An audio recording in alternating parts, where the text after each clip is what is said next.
What's going on, guys? Back with another night shift preview. This week, shift number 48. This week, we're going to be seeing Abraham take on Silence.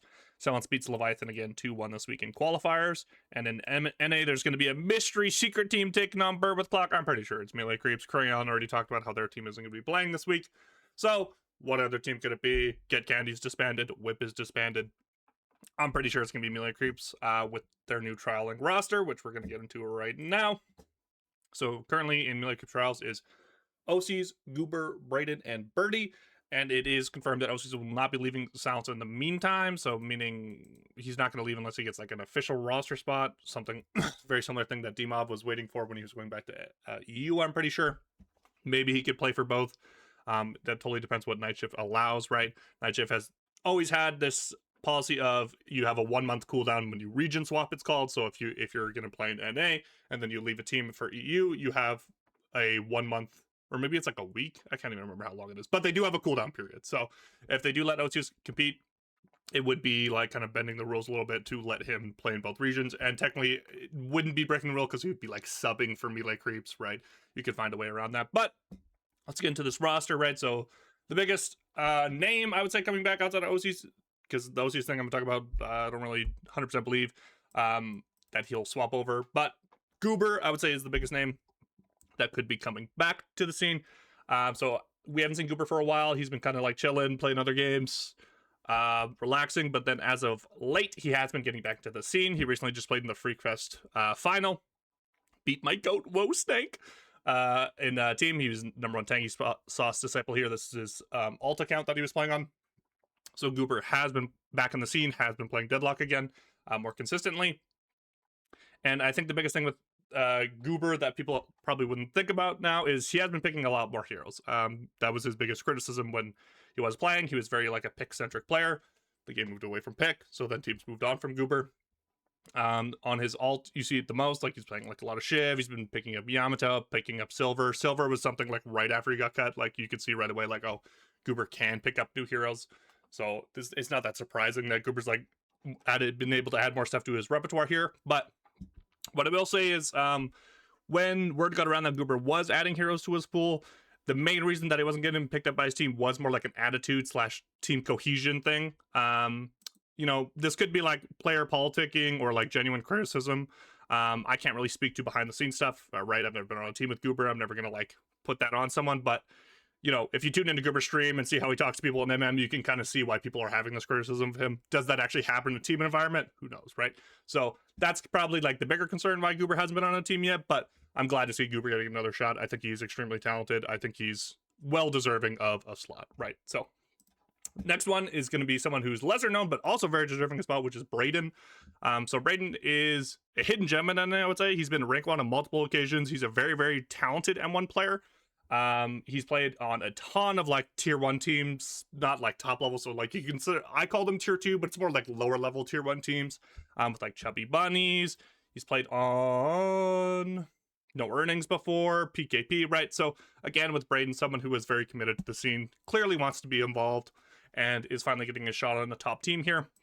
His pool is pretty M1 centric, does play in Furnace though and stuff like this, so I could see him playing a little bit of P2 alongside John. Well, like in Furnace, he also plays like off M1s like Viper, Vindicta. He played M1 Ivy back in the day because he's been around so long. Yesterday in scrims, he was playing like Calico, so he's like does have some Flex Spirit heroes on his plate, right? Like he's been playing around. He's playing the game a long fucking time. 3,000 total games, right? Like Brayden has a lot of heroes that he can play. So I could see him kind of getting pushed into the more like Flex Spirit role, maybe like P2, like M1 type of thing, P2 to P3. But all in all, I do kind of worry about this fit beside John. Is very similar thing I talked about with the EPSL roster when they did their merger, where you're kind of going to have Lefa and DMB that fill very similar roles. So over time, how's that fit going to play out? I'm not sure, but all in all, I'm glad Brayden's getting a shot. I think he was someone that deserved to be on a top level team and is now actually going to be able to show off what he can do. So even if it's on M1 characters or on Flex Spirit, I think Brayden will do pretty well. I think my happiest addition to this team is going to be Birdie. Birdie has very little competitive experience, but he is a player that Melee Creeps have been looking for a long time, which is just like a true support / utility player, right? Plays Page, plays Viscous, Also plays some of the weirder flex spirit characters like Doorman, plays the Sinclair. So he's going to be like what Melee Creeps wanted for a long time was someone to plug and play with Saya, where Saya can be more like a Swiss Army knife, play more like the D-Mov role, where you can like literally play anything, literally put him on anything, just so like Saya can be like towards the back end of your draft, and then he can kind of like plug and play anything so you can get the best comp possible type of thing. And what was holding them back was when they had Scout, was Scout couldn't play. They were trying to push Scout into being this type of player, which I don't think he really was. So I think this is a player, if I had to think of all the trials, that will probably stick around with the core of John and Saya the longest. I could see Birdie being on the team for quite a while here. High rated player, has been on the high rated for a long time. It just makes a lot of sense to me with their core. And then also as of right now, Pachi is still coaching the team. So that's going to be what's going on there. I thought they might move on from Pachi with the new roster, but Pachi still seems interested in coaching, and Saya and John seem interested in keeping him around. So that will be that. And then the Osis thing. So my thing with Osis is he is being offered a spot on this team. It just makes me think it's way less likely because they recently just made roster changes on Silent's team. So they brought in Mayonnaise, Rake, Balaclava. We'll get into them more later. And he's been shifting his role a little bit to play more like P2, like he's been playing in Furnace, letting Mayonnaise, sorry, great IGN by the way, playing the M1 role, as well as he played a Geist game. So he's kind of been shifting his role a little bit towards playing more like P2 kind of characters, off carry role. So, and it's been working. Like they made Night Shift this week. They beat Leviathan. So all in all, I don't really believe in the OCs thing. You know, another thing that's happening with teams too is like the Silence team now, everyone on this team speaks Russian. So there's like one cohesive language. OCs kind of speaks English, but like not really. I think in a game like Deadlock, more than other MOBAs, it's a little bit more dynamic and a little bit more like fast paced. So I think with games like League, with like Korean players, for example, you could get away with like broken English a little bit more. Like a lot of coaches talk about like the language of the game, which I agree with. I think you could get away with it in Deadlock, but I think as time goes on, like we're gonna want to see rosters that can communicate. And then also outside of game stuff, right? Like it's harder to connect with people with the language barrier, especially over Discord, stuff like this. So some teams could just be all business. It doesn't matter to them, but it's just something to consider when we think about these teams. Going forward, all in all, this is a clear downgrade for Melee Creeps. Before I would give their roster like a rating of A. Honestly, I'm gonna give this team like a C+ kind of rating. I don't think these players are gonna fit very well together. I think these are very like opinionated players. I don't really know who's gonna be the IGN on this team, or IGL I should say. On this team, it just feels like a weird fit. I like the Birdie edition. Everyone else kind of feels like they're kind of just they're getting picked up because they're very talented and they deserve a chance at stuff. But in terms of like team cohesion or fit, I don't really know how that's going to go. But this could also be a great example of like, hey, just get the most talented players available and figure everything else later. And I could be completely wrong, right? Like, who knows? Okay. So all in all, I'm giving this team like a C+. I don't really believe in this team. I don't think these guys are going to get along, or some of these guys are going to get along for like over a month or two. But who knows, right? So C+ for me. More interesting swaps for me were Team Silence. So Team Silence, originally known as Sneaky Team, by the way, is now called Team Silence. So they drop Mazaji, Captain, and Weap, and they bring in, this is actually going to be Mayonnaise over Quilt, and then Zikbob and Balaclava. So these guys, this is kind of funny. I talked about this in my other video, but the other thing is why I wanted to make this video more was, even if this roster doesn't work out, I think there are like core pieces here that should maybe look to stick together. Should maybe look to think about playing together more and just like kind of being like a core. Depending on how Weap looks, like I could definitely see him being kind of like a hidden gem that comes at a tier 2 here. And then I think like Ozis and Rayek just are two players that can like complement each other really well. And it's not to say Mazaji, Captain, these other guys could make work. Maybe they will make this roster work, right? They did not, right? But what I'm saying is there was a core here that made sense. So they actually opted into going with Wiki over Weap, which I think is totally fine. They probably saw more promise in him. He's more of a frontline player. And with the additions they added as well, I think it actually makes even more sense. So first we'll go with Mayonnaise. Again, great IGN. Mayonnaise is a M1-centric player, but is a complete grinder, has almost 4K total games. Plays Haze, plays Wraith, plays Mirage, plays a ton of shit. and has been doing very well. Out of all the additions so far, I think he's been the shining pickup of everyone they picked up. And mainly because he was less well known, so my expectation for him was a little different. And he's been playing great. I think he's going to be their true M1. I think they're going to slot him into that position, and I think he's going to perform quite well. Another addition they brought in was Zikbob. Zikbob's a little bit more of like a veteran. He's been around. He's played on all the top EU teams except for Buff Enjoyers, so he's a little bit more established, right? And he's not just like a veteran like Mazaji or Captain was, but he's someone who's had success, right? Every time Zikbob's teams have not had success, honestly, it's kind of been on teams that were blowing up for things that were like outside a game. So for example, like this team was like the Demov driven Leviathan, who hasn't been gluing as of late. When he was on Abraham's, they were winning, and like it just makes sense that when your support player or your frontline flex players, they're gonna look a little bit worse when your team isn't like gelling, like because they're the ones like typically making action. They're the ones who are going to be doing things in early to mid game. So when your team cohesion is bad, your team's going to look bad. But Zikbob has he's won DL and SEUs. He's performed very well at Slam Invitationals. Like, this is a great player to add, especially when you're going to be keeping Wiki. So they're keeping Wiki on the team, probably going to be putting him more in a frontline centric role to begin with. And that's a role that Zikbob knows very well. But Zikbob has a deeper pool than Wiki does, so Zikbob can be more of like a flex spirit player now, but he's someone that can mentor and kind of give the ins and outs of the pro scene to someone like Wiki to help him develop and establish. So really like Zikbob addition here. I think he's, again, like an established veteran presence, not just someone who's been around a long time, knows how to win, has gotten opinions from some of the best players in the EU. Like he's just someone that makes a ton of sense to me on this team. So another big thumbs up addition. And the content king, Balaclava, joins the team. Fun fact, he does in fact wear a Balaclava while he plays. So this guy already a fucking king, okay? Let's be honest. But anyways, he's going to be the most position lock player out of these guys. He's a true support player. Plays knows what he does, knows what he plays type of thing. He does have a really good lash, but all in all, he's playing like Dynamo, Page, Viscous, Ivy, Calvin. So he is going to be their support player. I think as time has gone on, people have kind of like not favored these players as much. They're kind of going for more like flexible players, but I think it's like a dual-edged sword where when you have set player roles, yes, it takes away from your draft capital, but it also applies this level of stability where it's like, you know exactly the heroes that you're going to be like thinking about going into a draft, and you don't have to react as much to what's coming in on the draft. So like, you're going to be playing most likely Viscous in this meta with Balaclava. You might whip out an IV, right? Like, but you kind of know what this guy's going to play.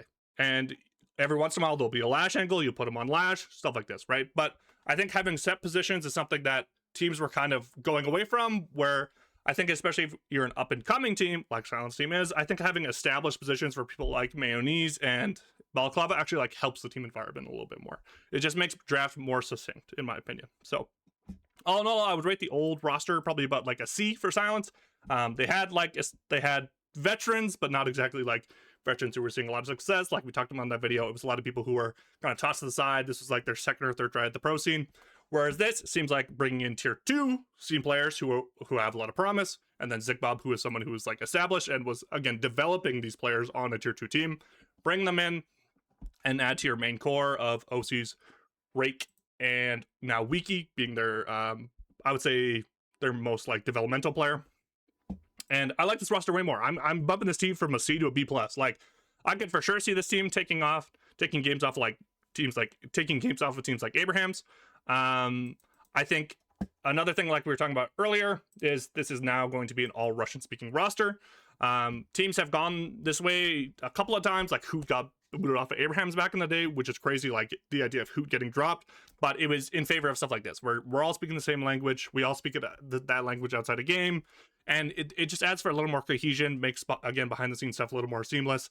I know it's like a weird thing to say, like some teams can get around and some teams can't, but I think it just makes things simpler. It just makes things easier. And again, I'm going to echo what I said from last time.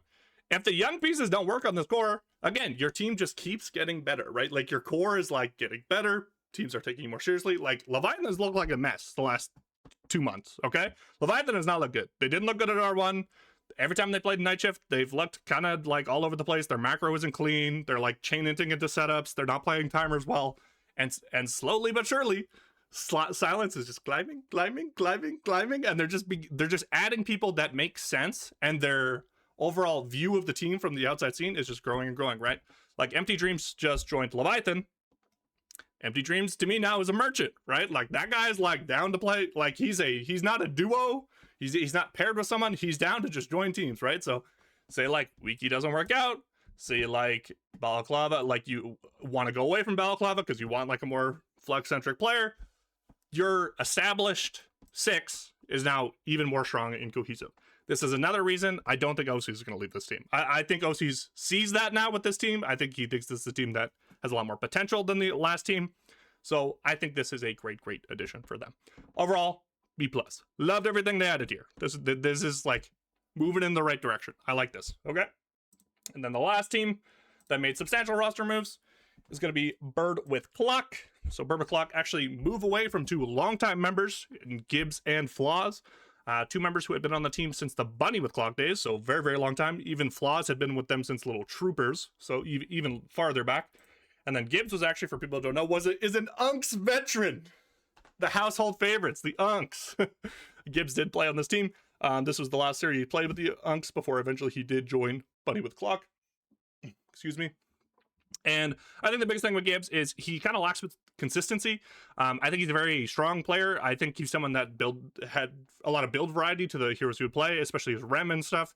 I think Gibbs is someone who thinks about the game. He's a very smart player, but again, did really struggle with consistency. And that's something over time that was starting to kind of like weigh on the team once you have this like stable core for such a long time, right? So that's why they move on from him.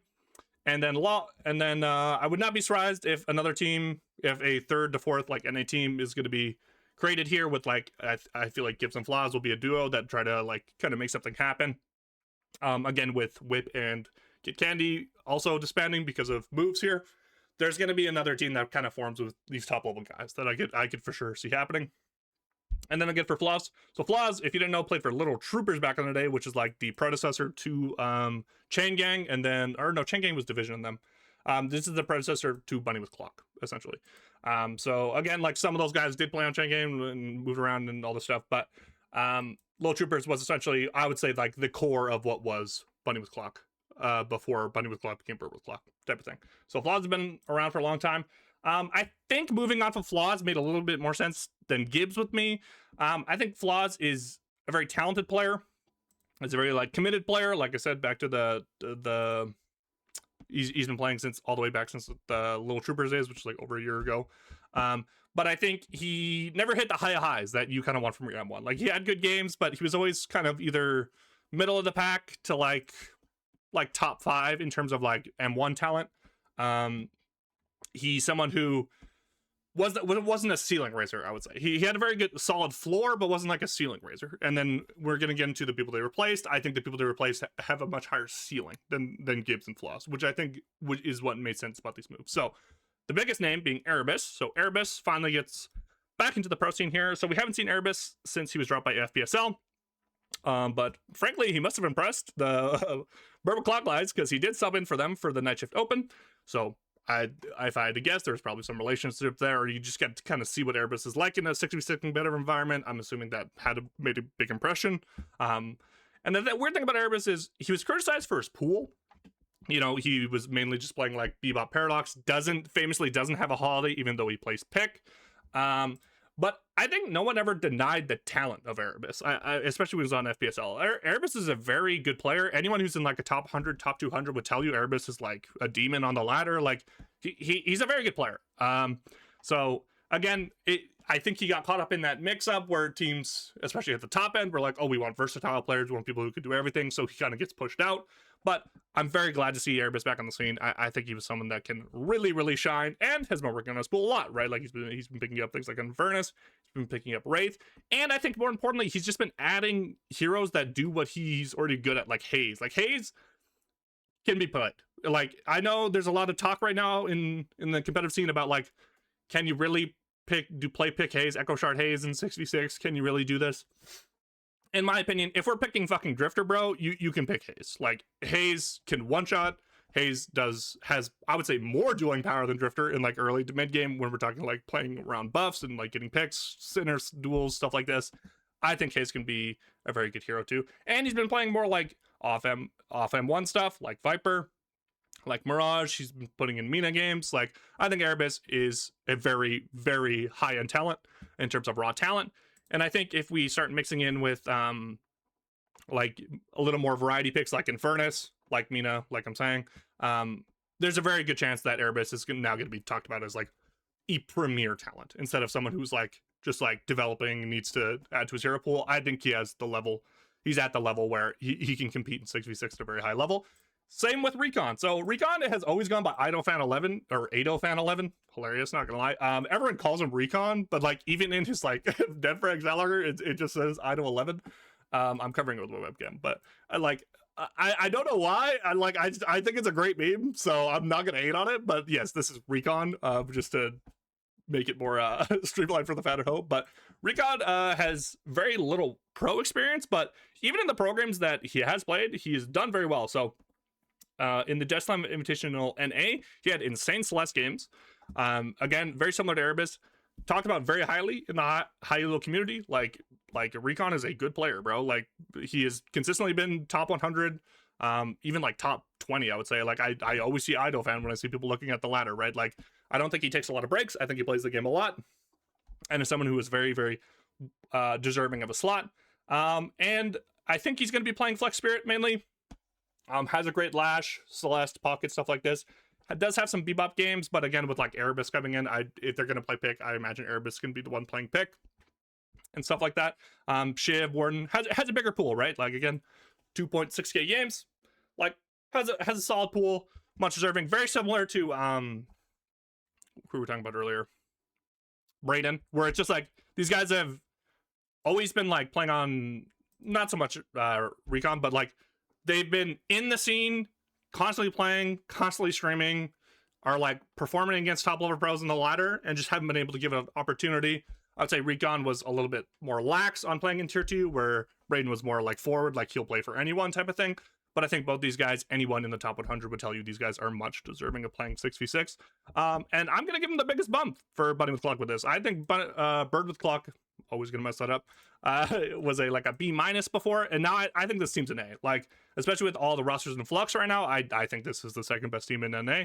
I see them performing very well. I think they have a core of guys that will kind of drive the direction of the team.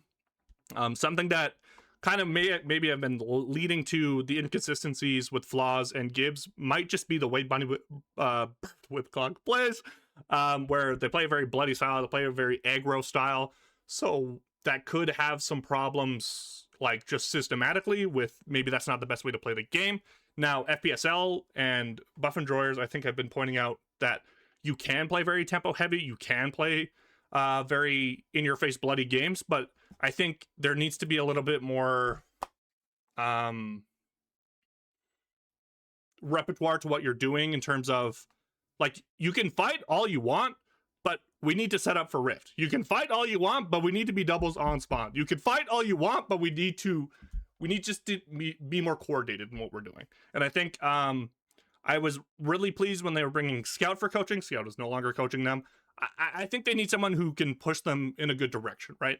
Like, hey, if Ido wants to take a break and coach a team for a while, I think this is a great team for him to coach. Like, I think they just need direction is the one thing with this roster. But I think with people like Erebus, or like people who are coming into the team, maybe that shakes up, right? Like, maybe they become a little bit more dead straight on how they want to play the game instead of just duel, right?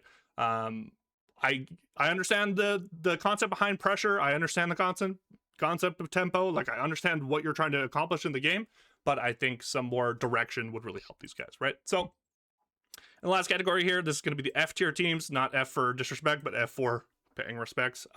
Get Candy and Whip are now disbanded, with Aiden hopping over to play on Crown Streamer team. And obviously, he's not on here, but Recon was on Get Candy. He was getting sub 4 in the series. Recon is now on Bird with Clock. So both these teams have disbanded. So unfortunate. These were two of the T1 teams that were actually making the challenger match in NA. We saw Whip play against Melee Creeps. We've seen Get Candy play against FPSL. So kind of sucks that these teams are expanding. These are clearly like tier 1 pros in the NA scene that should be like organized and playing in the event quite a bit. But again, there's so little money. They're like the only people making money are either from streams and like people being invested in them on the entertainment level, or people who are consistently winning tournaments, DLNS, stuff like that. So you're going to see, unfortunately, until there's more money in the scene, teams like this will just constantly break, reform, and like that. And the streamer team, Korean streamer team, is not dead. Apparently, Pars was just busy for the qualifier this week, so they couldn't play the qualifier and they couldn't play the match. So we may see the team come in eventually, and the 6th spot for them, I don't think will be Zerbsby. I think this is going to be like, with all the other NA teams kind of falling apart, there will be like a just best talent available. I could see them picking up like Spooky. I could see them picking up like a bunch of these Rhino. Like there's a bunch of guys that could fill the slot that are already, I would go with probably someone who's more established in the pro scene already, especially when you're bringing in Pars, who has very little competitive experience, at least in Deadlock. I know he played at Esports before. I don't know if it was Overwatch or Counter-Strike. I'm not sure. But I know Pars does have competitive experience, but this will be a rotating slot until they find someone that wants to do this. But this team is not dead.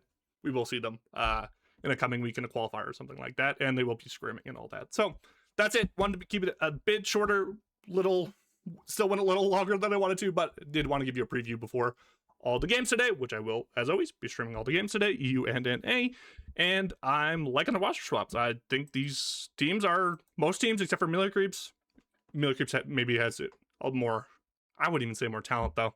I would even say more talent. They have talented players on their team. I just think the cohesion of that team is going to be a problem. And I think everyone else kind of just bumped up their rosters in a good way. We didn't talk about Leviathan, but I think Empty Dreams, again, is like a mercenary player. You drop him in on your team, he's going to do exactly what you need. I think he just got dropped for, like, honestly, just not performing well in, like, the past couple of weeks from Hams. So I think he'll be A-okay, and I think he's going to make Leviathan a better team. But again, like I talked about, I think Leviathan needs to figure out their systems and macro a little bit more. But that's it. That's all. I'll see you today for streaming the games, and hope you enjoy the new rosters. Peace, peace, peace.